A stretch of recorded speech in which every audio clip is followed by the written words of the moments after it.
सच्चिदानन्दरूपाय विश्वोत्पत्त्यादिहेतवे तापत्रयविनाशाय श्रीकृष्णाय वयं नमः। श्रीकृष्णाय वयं नमः।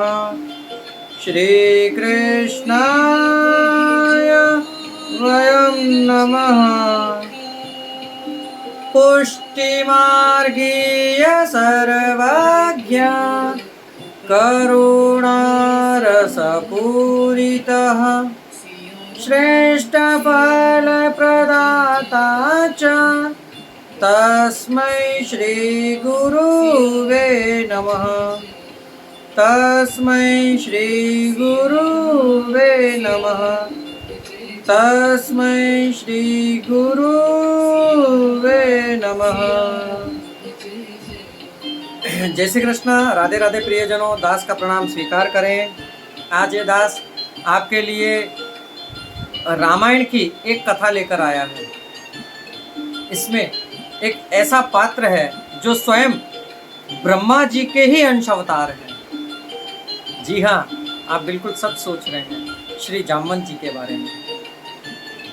आप लोग हकीकत में बहुत ज़्यादा समझदार हैं, क्योंकि आपके जब मेरे पास कमेंट आते हैं और जब मैं देखता हूँ मुझे बड़ी खुशी होती है, बड़ा आनंद आता है कि इस कलयुग में, ऐसे कली काल में भी आप जैसे परम भगवतीय वैष्णव, ऐसे संत महात्मा जो हमसे जुड़े हैं, तो आप लोगों का प्यार और आशीर्वाद इस दास के ऊपर इसी प्रकार बनाए रखना। तो चलिए शुरू करते हैं वृक्षराज जामवंत की कथा। सुनने के बाद बड़ा आनंद प्राप्त होगा। वृक्षराज जामवंत ब्रह्मा के ही अंशावतार हैं, ये आप और हम तो जानते ही हैं। ये एक रूप से सृष्टि की रचना करते हैं और दूसरे रूप से भगवान की आराधना एवं सहायता। इन्होंने दूसरा रूप प्रभु की सहायता के लिए ही लिया था कि प्रभु की सहायता की जा सके।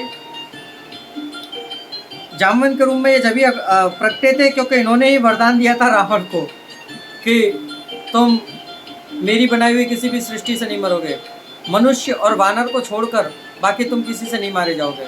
तो रावण तो त्रिभुवनपति है, उसको ये अभिमान हो गया कि मुझे मनुष्य क्या मारेगा, क्योंकि मैं तो स्वयं मायावी हूँ, मनुष्य नहीं मार सकते। परंतु उसको ये नहीं ज्ञात था कि हमारे जगत के रचयिता श्री हरि नारायण भगवान विष्णु के अवतार श्री रामचंद्र प्रभु स्वयं परिपूर्ण ब्रह्म हैं। वह मनुष्य रूप में भी उतने ही सर्वशक्तिमान हैं जितने वह नारायण स्वरूप में हैं। अरे आप तो जगत नियंता हैं, आपकी लीला को हम पार सकते हैं क्या?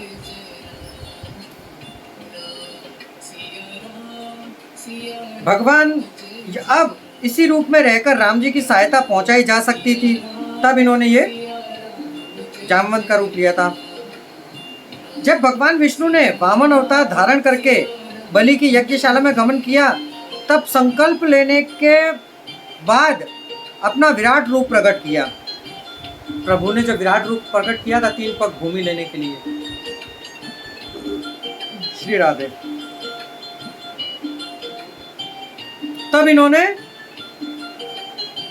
भगवान की 7 प्रदक्षिणा कर ली थी। अब सोचिए, जो प्रभु अपने 3 पग में संपूर्ण ब्रह्मांड को माप सकते हैं, उनकी प्रदक्षिणा, उन्होंने स्वरूप कितना विशाल धरा होगा। तब जामवंत जी ने इनकी 7 बार प्रदक्षिणा करी। इनकी अपूर्व शक्ति और साहस को देखकर बड़े बड़े मुनि और देवता इनकी प्रशंसा करने लगे। राम अवतार में तो मानो ये भगवान के प्रधानमंत्री ही थे। सीता के अंशवेश में ये हनुमान जी के साथ थे, और जब समुद्र पार जाने की बात हुई तब हनुमान जी को श्राप लगा हुआ था ऋषि का। तब हनुमान जी को इन्होंने ही ज्ञात कराया उनकी शक्तियों का।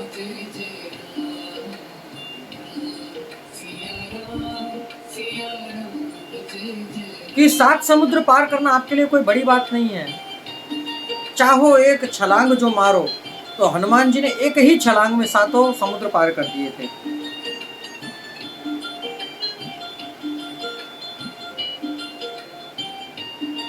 इस विषय में सम्मति दी समय समय पर सलाह देने के अलावा ये लड़ते भी थे और लंका के युद्ध में इन्होंने बड़े बड़े राक्षसों को मारा था। जामवंत जी ने बहुत राक्षसों का वध किया था। भगवान श्री रामचंद्र जी के चरणों में इनका बड़ा ही प्रेम था। जब प्रभु रावण वध करके अयोध्या पधारे तब इन्होंने अपने घर जाने से भी इनकार कर दिया था कि मुझे घर नहीं जाना, मैं आपके ही चरणों में रहकर आपकी सेवा करना चाहता हूँ। जब प्रभु ने इनको आस्वादन दिया कि आप जाइए अभी अपने घर, द्वापर के अंत में मैं आपके पास आऊँगा, तब श्रीमद् भागवत गीता में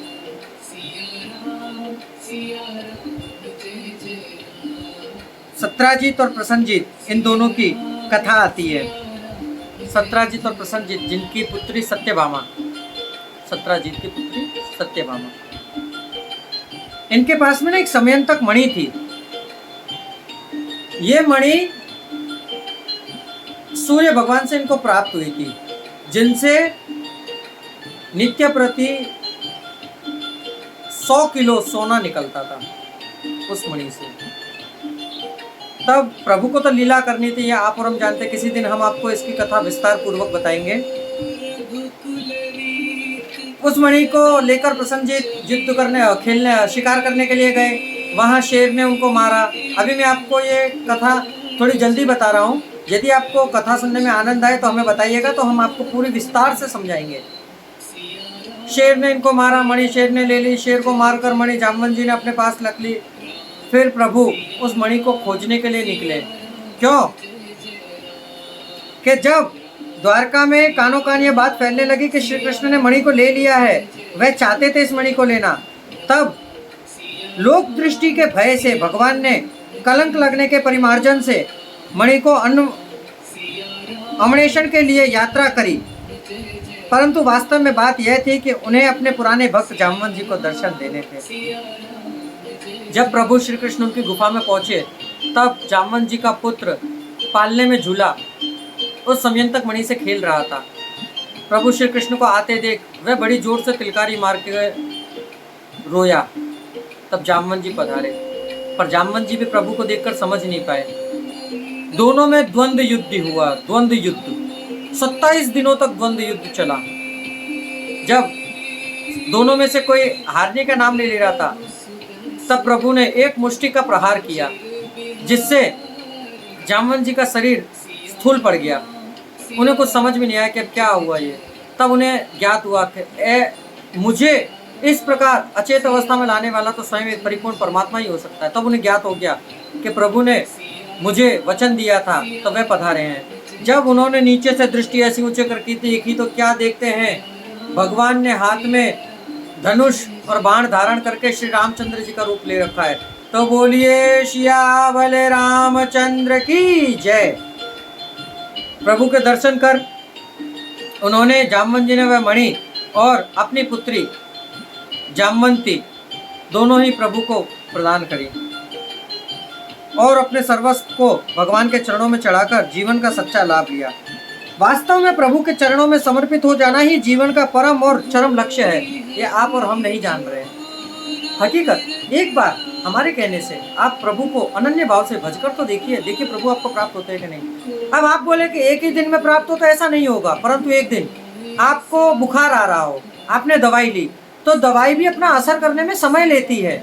आपको यहाँ से किसी और जगह जाना है, तो वाहन में जाओगे तो उसमें भी समय लगेगा। आप भोजन करोगे तो उसे पचाने में भी समय लगेगा। जिस प्रकार हर एक कार्य में थोड़ा समय लगता है, उसी प्रकार प्रभु को प्राप्त करना कोई सहज ही समझ रखा है क्या? परंतु हाँ, इस कलयुग में प्रभु सहजता से ही प्राप्त होते हैं, यदि हृदय का भाव सच्चा हो तो। ध्रुव जी के जैसा आप और हम 3 दिन तक भूखे रह सकते हैं? अरे एक दिन की एकादशी का व्रत आता है, उसमें तो ऊंचे नीचे हो जाता है, 56 प्रकार की वैरायटियां बनाते हैं। क्या उसे एकादशी कहते हैं? किसी दिन हम आपको विस्तार से बताएंगे कि एकादशी कैसे रहते हैं। प्रियजनों, ये थी जामवंत जी की आत्मकथा। कल फिर नई कथा, नए सत्संग के साथ आप लोगों से मुलाकात होगी। तब तक के लिए दास को आज्ञा दीजिए। जय श्री कृष्ण, राधे राधे।